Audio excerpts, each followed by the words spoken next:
Hey, good morning, everybody. This is Chris Carter up at Nerds up in Hudson, New Hampshire. We're back with another Cracker Pack. This is another one brought to us by Steakhouse Entertainment, and this is a flashback Cracker Pack with Return to Ravnica.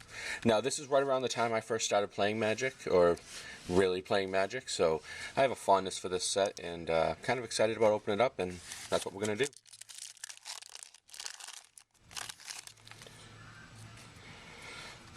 Alright, so there was a lot of populate in this set, and this card's no different. It's 3 mana. Creatures you control are indestructible this turn. Populate. In white, it's pretty good if you're going to be in the token deck. You're not first picking it, but keep your eyes on things like this. There's a lot of effects like this that can make the green-white tokens deck work very well. In limited, 1 mana dispel, counter target instant spell. You're not even really looking at this. The guild gates are great fixers, but you're not first picking this, I think. I know some people went and did a 5-color thing near the end of the draft format, but I still think you let this go for first pick. Golgari Longlegs is a 5 mana 5/4, where the color restrictions are you can either play black or green for the double colors. The hybrid mana, as it was called. It's a 5 mana 5/4, no upside, no downside really. You're not going to be first picking it, but it's a decent big dumb green creature, and sometimes big dumb black creature. 4 mana Essence Backlash, counter target creature spell. Essence Backlash deals damage equal to that spell's power to its controller. You're not picking this in draft. Like, I don't think you're ever picking this in draft. I'm not even putting it with the other cards. Sewer Shambler. It's a 3 mana 2/1 with Swamp Walk, which I don't know if you guys have noticed. This is one of the last sets that had a walk ability because Magic has decided that it's too powerful, so that I don't believe they're going to be continuing on with that particular keyword. And this one has Scavenge, so you can exile this card from your graveyard, and then you would end up putting 2 1/1 counters on something because you do it equal to the card's power. And this deck, the Golgari deck, was pretty good, especially if you dump something like this in your graveyard. And then there's Varels that gives everybody Scavenge. This in the draft format, this is pretty powerful, so keep your eyes on things like this. Drudge Beetle, another one of the Scavenge cards. This is just a bear, 2 mana 2/2, but it has the upside where for 6 mana you can exile this card from your graveyard and put 2 1/1 counters on a target creature. It's pretty good. Doorkeeper, it's a 2 mana 0/4 defender.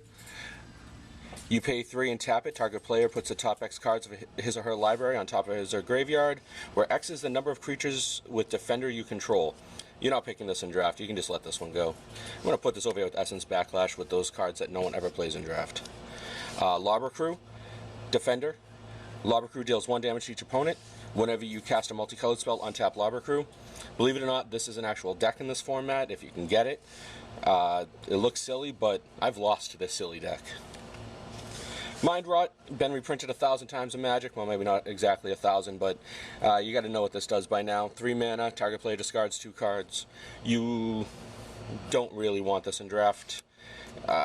Maybe as a 1 of in your 23 if you have nothing better, but not as good in draft format as, well, I don't know when Mind Rot is good. Aquasteed, 4 mana 1/3. Target creature gets -2/0 until end of turn for 3 and tap it. This is not a great card. We're not looking at this very much. This probably would not end up in your 23. Kind of put that over here too. This is a 3 mana for Golgari Keyrune. It is a mana accelerant. It's a rock, as it is. And then for a Golgari, a green and a black, Golgari Keyrune becomes a 2/2 with black-green insect artifact creature with Death Touch until end of turn. The Keyrunes were a real thing in draft. I like this one. This pack has a lot of Golgari, so some of it's going to wheel. That's a consideration right now. Azorius Justicar, 4 mana 2/2. Doesn't seem great. Well, when it enters the battlefield, detain up to 2 target creatures your opponents control. So until your next turn, the creatures your opponents control don't untap, which means they don't untap at the controller's next upkeep. This potentially gets 2 creatures out of the way for you to attack into and end the game. later on in the draft, the blue-white detain deck became very popular. This is one of the better pieces for it, so I still think Golgari Keyrune is better at this point. And Righteous Authority, unplayable. So I think my pick for this one is Golgari Keyrune. It keeps you open. It's a mana accelerant. At worst, at best, it's a creature that can only be killed at instant speed. So, one of the best pieces of removal in this format was Ultimate Price. Doesn't touch it. So this would be my pick, and that's it for today. We'll see you again tomorrow. Have a great day.